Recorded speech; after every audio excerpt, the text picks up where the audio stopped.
జాతీయవాద జర్నలిజానికి అసలైన వేదిక నేషనలిస్ట్ హబ్ ని సబ్స్క్రైబ్ చేసుకోండి.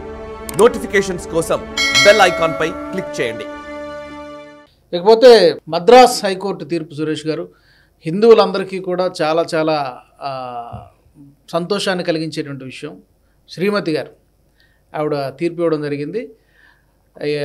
అన్య మతస్థులెవరూ కూడా తమిళనాడు రాష్ట్రంలో ఉన్నటువంటి హిందూ దేవాలయాల్లోకి ప్రవేశించడానికి వీలు లేదు అని చెప్పి చాలా గట్టిగా తీర్పునివ్వడం జరిగింది. ఎలా చూడొచ్చు మనం ఈ స్టేట్మెంట్ని? అది ఏమంటే ఇది ఒక లార్డ్ మురుగన్ టెంపుల్ యాక్చువల్లీ. దాని లోకల్గా దండాయుధపాణి స్వామి పళనిలో గండిగుళ్ళు. పళని అంటే చాలా ఫేమస్ టెంపుల్ అక్కడ కొండ మీద. నాకైతే చిన్నప్పుడు గుండు కొట్టించింది అక్కడే, మా ఫాదర్ తీసుకెళ్ళి తిరుమలలో చేస్తుంటే. అప్పుడు తల్ని కూడా is very famous for that. So అక్కడ ఏం జరిగిందంటే ఒక ఆయన పెటిషనర్ ఆయన అక్కడ ఒక షాప్ నడిపిస్తాడు పళనిలో టెంపుల్ దగ్గర. ఆయన ఏమంటాడు కొంచెం నాన్ హిందూస్ అక్కడ వచ్చి టెంపుల్ వాళ్ళతోని గొడవ చేసుకున్నారు టెంపుల్ అథారిటీస్తో. అది వాళ్ళ కొన్ని బుక్కులు వాళ్ళ రిలీజియస్ బుక్స్ అని తీసుకెళ్ళి లోపల వెళ్ళి మేము ప్రేయర్ చేసుకుంటా అని చెప్పారంట గుడి లోపల. అప్పుడు అక్కడ ఆర్గ్యుమెంట్ నడిచింది. అది మళ్ళీ పెద్ద గొడవ అయింది. పోలీసు వాళ్ళు వచ్చారు, అంతా వచ్చింది. దాని మీద పెటిషన్ వేశారు సెంథిల్ కుమార్.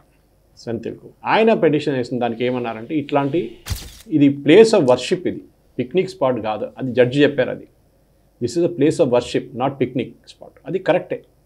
గుడి అంటే ఏంటి? ఇప్పుడు మన దాంట్లో ఇప్పుడు ఈ జడ్జ్మెంట్లో కూడా వాళ్ళని వెళ్ళొద్దని చెప్పట్లేదు. ఇప్పుడు తిరుమల చూడండి, తిరుమలలో technically non Hindus are not allowed.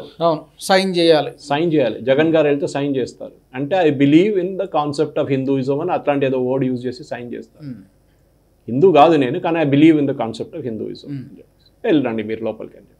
ఇప్పుడు ఈ దాంట్లో కూడా ఈ పర్టికులర్ టెంపుల్కి ఒక ఆర్డర్ ఇచ్చారు. ఏంటంటే కొడిమరం అంటారు, అంటే మన దాంట్లో ధ్వజస్తంభం అంటారు. కొన్ని టెంపుల్స్ ధ్వజస్తంభం టెంపుల్ లోపల ఉంటుంది. గురువాయూర్ లాంటి టెంపుల్ ధ్వజస్తంభం టెంపుల్ బయట ఉంటుంది. ఓకే. సో ధ్వజస్తంభాలు కొన్ని టెంపుల్స్ రెండు ధ్వజస్తంభాలు ఉండొచ్చు. ఫర్ ఎగ్జాంపుల్ మన అనంత పద్మనాభ స్వామి గుడి ట్రివాండ్రంలో అక్కడ రెండు ఉన్నాయి ధ్వజస్తంభాలు. ఎందుకంటే విష్ణువుకి ఒక ధ్వజస్తంభం పెట్టారు. దాని తర్వాత లార్డ్ కృష్ణని ద్వారకా నుంచి తీసుకొచ్చిన చాలా పాత హిస్టరీ దాన్ని. అప్పుడు Krishna is also senior, Vishnu is there, Krishna is also there. కానీ కృష్ణ కూడా మనం ఇంకో ధ్వజస్తంభం పెట్టాల్సి ఉంది. సో ధ్వజస్తంభం దాకా వచ్చేటప్పుడు మీరు టెంపుల్ లోపల వచ్చేసారు కదా ఆల్రెడీ. గురువాయూర్ అనొచ్చు మీరు బయట. ఇప్పుడు కేజే యేసుదాస్ ఉన్నారు. Guruvayur also very strict. కేరళలో చాలా టెంపుల్స్లో non Hindus are not allowed. కానీ మీరు తెలియని మనిషి లోపలికి వెళ్ళొచ్చు. ఎట్లా తెలుసు ఇది హిందూనా ఎలా తెలుసు, ఎలా గుర్తిస్తారు అనేది కష్టం. ఆయన టోపీ గీపీఎస్కి వస్తే మళ్ళీ చెప్పొచ్చు, ప్రముఖుల్ని గుర్తించవచ్చు. యేసుదాస్ అదే నడుస్తుంది. యేసుదాస్ ఎన్నో పాటలు పాడాడు గురువాయూర్ పని కోసం. ఆయన పాపం బయట నిలబడి పాట పాడతాడు, లోపలికి వెళ్ళాడు, తెలిసిపోతుంది ఇది యేసుదాస్ అని చెప్పేసి. కానీ శబరిమలలో వెళ్ళొచ్చు. శబరిమలలో అందరు వెళ్తారు, ఏ రిలీజన్కి రెస్ట్రిక్షన్ లేదు అక్కడ. కానీ ఒక పిక్నిక్ స్పాట్ కాదు. గుడి అంటే ఇట్స్ సీక్రెట్ స్పాట్. అది మీరు ఒక ప్రేయర్ కోసం, ఒక కమ్యూనిటీ అంటే ఒక రిలీజన్ కోసం పెట్టారు. మీరు అక్కడ వెళ్ళి మనం చూస్తున్నాం మన శ్రీశైలం వైపు కానివ్వండి, తిరుమలలో కూడా అక్కడ కూడా పక్కన కన్వర్షన్ నడుస్తుంది, కొన్ని చర్చిలు వచ్చేసినాయని చెప్పి చాలా మటుకు అలిగేషన్స్ వస్తున్నాయి అనమాట. కొన్ని అఫీషియల్స్ కూడా క్రిస్టియన్ అఫీషియల్స్ని పోస్ట్ చేస్తారని చెప్పి పడద గొడవ జరిగింది దాని మీద. ఎందుకంటే రూల్ ఉంది అక్కడ, మీకు నచ్చుతుందో లేదా అనేది ఇంకో మాట. రూల్ ఏంటంటే non Hindus cannot be appointed. Simple. Even కేరళలో కూడా ఉన్న గుడికి అక్కడ కూడా చాలా క్లియర్. ఈవెన్ కేరళ అసెంబ్లీలో ఉన్న దాంట్లో ఓటింగ్ రెజల్యూషన్ ఆన్ టెంపుల్స్, ఏదైనా ఓటింగ్ రెజల్యూషన్ గుడిల మీద వస్తే only Hindu MLAs can vote. Kerala లాంటి దాంట్లో చాలా మటుకు ముస్లిం అండ్ క్రిస్టియన్ ఎమ్మెల్యేస్ ఉన్నారు, ఎందుకంటే హిందూ పాపులేషన్ తక్కువ అక్కడ. అట్లాంటి పరిస్థితుల్లో ఆ బిల్స్ ఓట్ చేసేది ఓన్లీ హిందూస్. సో అట్లాంటి ప్రొవిజన్ కూడా ఉంది కొన్ని స్టేట్స్లో. కానీ ఈ particular judgement is welcome. But problem ఏంటంటే ఇంప్లిమెంటేషన్లో ప్రాబ్లం వస్తుంది. మీరు ఎట్లా గుర్తుపెడతారు, మీరు ఎట్లా తెలుస్తుంది, మీకు ఎలాగ ఐడెంటిఫై చేస్తారు? మీరు ఎవడో చేతిలో ఒక బుక్, వాళ్ళ బుక్ తీసుకొచ్చి లోపలికి వెళ్తుంది, లేకుంటే క్రాస్ లేకుంటే ఇంకేమైనా సైన్ చేసుకుని లోపలికి అవన్నీ చెక్ చేయలేరు కదా. ఇంత రష్. మీరు ఆలోచించి తిరుమల లాంటి ప్లేస్లో ఎంతోమంది మిగతా రిలీజన్ వాళ్ళు ఇస్తుంటారు, పోతున్నారు, వాళ్ళకి తెలియదు. మనకి వాళ్ళ పర్టికులర్ డ్రెస్ వేసుకొని లేకుంటే పర్టికులర్ ఒక ఆబ్జెక్ట్ వేసుకొని తెలిసిపోతుంది. So in a way this is good, దీంట్లో డౌట్ ఏం లేదు. కానీ these particular order Tamil Nadu government ఏమన్నా తమిళనాడుకి పళని గుడికి ఒక్కటే రెస్ట్రిక్ట్ చేద్దామంటే కాదు, ఈ ఆర్డర్ అన్ని టెంపుల్స్కి అప్లికబుల్ అని చెప్పారు. అంటే బోర్డు పెట్టాలని, అది ఇంప్లిమెంట్ చేస్తారా లేదా అని ఇంకో మాట అదనమాట. ఇప్పుడు మనం ఎప్పుడు ఈ సెక్యులరిజం గురించి మాట్లాడుతుంటాం. సెక్యులరిజం అంటే ఏంటంటే అది చర్చ్ ఆఫ్ ఇంగ్లాండ్లో అక్కడ బ్రిటన్లో జరిగిన గొడవ. అది చర్చ్ ఆఫ్ ఇప్పుడు కూడా హౌస్ ఆఫ్ లార్డ్స్ అంటారు ఇంగ్లాండ్లో. హౌస్ ఆఫ్ లార్డ్స్లో నామినేట్ చేస్తున్న వాళ్ళందరూ బిషప్ని నామినేట్ చేస్తారు. బిషప్ కార్డినల్స్ వెళ్ళి కూర్చుంటారు ఎంపీస్గా. మన దగ్గర 2 స్వామీలు పంపించండి మీరు రాజ్యసభకి, ఏం గొడవ జరగబోతుంది ఇక్కడ. సో అక్కడ ఆల్మోస్ట్ అనుకుంటే బహుశా 20 or 25% వాళ్ళు మొత్తం రిలీజియస్ క్యారెక్టర్ ఉంటుంది హౌస్ ఆఫ్ లార్డ్స్కి. వాళ్ళు పుల్లలు పెట్టడం మొదలుపెట్టారు గవర్నమెంట్ దాంట్లో. అప్పుడు గవర్నమెంట్, అక్కడున్న బ్రిటిష్ గవర్నమెంట్ ఏం చెప్పారంటే, సారీ మీరు స్టేట్ మా దాంట్లో వచ్చి పుల్లలు పెట్టకండి, మేము మీ దాంట్లో వచ్చి ఏం చేయము, separate, we will have nothing to do with religion, religion will have nothing to do with politics. దాన్ని సెక్యులరిజం అని డిఫైన్ చేస్తారు. కానీ మన దగ్గర సెక్యులరిజం అంటే యాంటీ హిందూ. మీరు హిందువుల గురించి హిందువులు వ్యతిరేకంగా మాట్లాడితే యు ఆర్ సెక్యులర్. హిందువులు జై శ్రీరామ్ అంటే అది కమ్యూనల్. శశి తరూర్కి అపాలజైజ్ చేయాల్సి వచ్చిందండి. అపాలజైజ్ చేయలేదు అనుకోండి. కేరళలో జై సియారామ్ అని చెప్పి ప్రాణప్రతిష్ఠ రోజు ఒక ఫోటో వేసి ఆయన ఒక ట్వీట్ చేశాడు. దానికి ఆయన మీద పెద్ద ట్రోల్ అటాక్. ట్రోల్ కూడా కాదు, పొలిటికల్. ఇండియన్ యూనియన్ ముస్లిం లీగ్ డిమాండ్ చేశారు. కాంగ్రెస్ ఆయనతోని క్షమాపణ చెప్పించాలంట జై సియారామ్ అని రాసిన దానికి. ఆలోచించండి మన దేశంలో.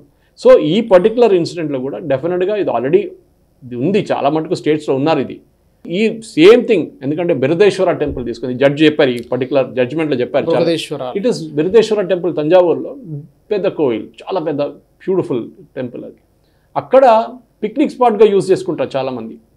అక్కడ వచ్చి లంచ్ చేసుకుంటారు, అక్కడ వచ్చి పార్టీ తింటారు, అక్కడ అన్నీ చేస్తారు. నాన్ వెజ్ అని చెప్పలేం కానీ అక్కడ వచ్చి మొత్తం చేసుకుంటారు. సో ఇట్లాంటి దాంట్లో ఇంకోటి, ఈ పర్టికులర్ ఇన్సిడెంట్ జరిగిన దాంట్లో కూడా మీనాక్షి సుందరేశ్వర్ టెంపుల్ ఉంది మదురైలో. అక్కడ ఒక రిలీజన్ వాళ్ళ స్క్రిప్చర్ తీసుకొని లోపలికి వెళ్ళారంట. మేము అక్కడ వెళ్ళి మా ప్రార్థనలు చేసుకుందామని చెప్పేసి. అక్కడ ఎలా చేసుకుంటారు? మీకు ఎన్నో చోట్ల ఉంది కదండి, మీ స్పాట్స్ ఉన్నాయి, మీరు అక్కడ వెళ్ళి చేసుకోవచ్చు కదా. ఇక్కడ ఎందుకు వస్తున్నారు మీరు అంటే, ఈ కేరళలో కూడా ఎందుకు ఇది వచ్చిందని చెప్పి నేను కొంచెం స్వామిలు అక్కడ ఉన్న లోకల్ రిలీజియస్ లీడర్స్ దగ్గర అడిగాను, చాలా సీనియర్ వాళ్ళు. వాళ్ళేమన్నారంటే, ఈ టిప్పు సుల్తాన్ లాంటి వాళ్ళు వచ్చినప్పుడు, గొడవ ఉన్నప్పుడు ఈ టెంపుల్ లోపల వచ్చి హిందూస్ని కన్వర్ట్ చేయకూడదు అని చెప్పేసి నాన్ హిందూస్ని ప్రొహిబిట్ చేశాం. అది ఇంకా కంటిన్యూ అవుతుంది. అది కరెక్టా కాదా అనేది ఇంకో క్వశ్చన్. అది ఈ లాజిక్లో మనం ఎక్స్ప్లెయిన్ చేసిన లాజిక్ ప్రకారం ఎవడో వెళ్తున్నాడు లోపల మనకు తెలియదు. కొన్ని పెళ్ళిళ్ళు గుడి లోపల నడుస్తుంది, వీడియో కెమెరా వాడు క్రిస్టియన్ ముస్లిం ఉండొచ్చు, కానీ వాడిని ఎవడు గుర్తుపడతాడు? ఎవరు గుర్తుపట్టలేడు వాడిని. వాడు వెళ్ళి మొత్తం పెళ్లి ఫోటోలు వీడియోలు అన్నీ తీసుకొని బయటకు వచ్చేస్తాడు. ఇట్లాంటి పరిస్థితి నడుస్తుంది. కానీ ఇది ఎందుకు వచ్చిందంటే బేసిక్లీ టు ప్రివెంట్ కన్వర్జన్. ఇప్పుడు చూస్తున్నాం మన దగ్గర ఉన్న కన్వర్షన్ అంతా బాటమ్ అప్. తెలంగాణ, తమిళనాడు, కర్ణాటక అంతా బాటమ్ అప్ కన్వర్షన్. అంటే ఇక్కడ bottom of the pyramid, poor, చాలా పేదవాళ్ళని తీసుకొని వాళ్ళకి డబ్బులు ఇచ్చి వాళ్ళని ఎంటైజ్ చేసి వాళ్ళకి హెల్త్ కేరు, ఎడ్యుకేషన్ అని ఫ్రీ ఇచ్చి వాళ్ళని కన్వర్ట్ చేస్తున్నారు. కేరళలో జరిగిన 17th 18th century conversion top down ఉండే. నంబూద్రి క్యాస్ట్ అంటే ప్రీస్ట్, టెంపుల్లో ఉన్న పూజారుల్ని ఫస్ట్ కన్వర్ట్ చేశారు. అక్కడి నుంచి చాలా ఈజీ అయిపోయింది వాళ్ళకి కన్వర్ట్ చేయడం. యూరోపియన్స్, అప్పుడు వచ్చిన స్పానిష్ కానీ పోర్చుగీస్ కానీ బ్రిటిష్ వచ్చే ముందు జరిగింది అంతా. So Christianity came to Kerala before it went to Europe అంటారు, కరెక్ట్ అది. కానీ ఈ పర్టికులర్ ఇన్స్టెన్స్లో ఈ 3 గుడుల గురించి చెప్పారు. ఒకటి బిరదేశ్వర టెంపుల్, ఒకటి మదురై టెంపుల్, ఇంకోటి పళని టెంపుల్. సో ఇన్స్టెన్సెస్ చెప్పి కరెక్ట్గా ఇట్లా జరిగింది, ఏదో హవాలా మాట్లాడతలేదు, జరిగిన దాని ప్రకారం జడ్జ్ ఏమన్నారంటే we should put boards. Implementation is a different ball game. తర్వాత విషయం, దానికి డిఎంకే సర్కారు ఎలాగో మరి వాళ్ళ నరనరాల్లో డిఎన్ఏలో ఉంటుంది కదా హిందూ వ్యతిరేకత అనేది. ఈ వీడియో మీకు నచ్చినట్టయితే లైక్ చేయండి, 10 మందికి షేర్ చేయండి, అలాగే కామెంట్ల రూపంలో మీ అభిప్రాయాలను మాతో పంచుకోండి. Nationalist hub group of channels ను సబ్స్క్రైబ్ చేసుకుని తెలుగునాట జాతీయవాద జర్నలిజాన్ని ప్రోత్సహించండి. ఈ వీడియో కింద ఉన్న బెల్ ఐకాన్ పై క్లిక్ చేయడం మర్చిపోవద్దు.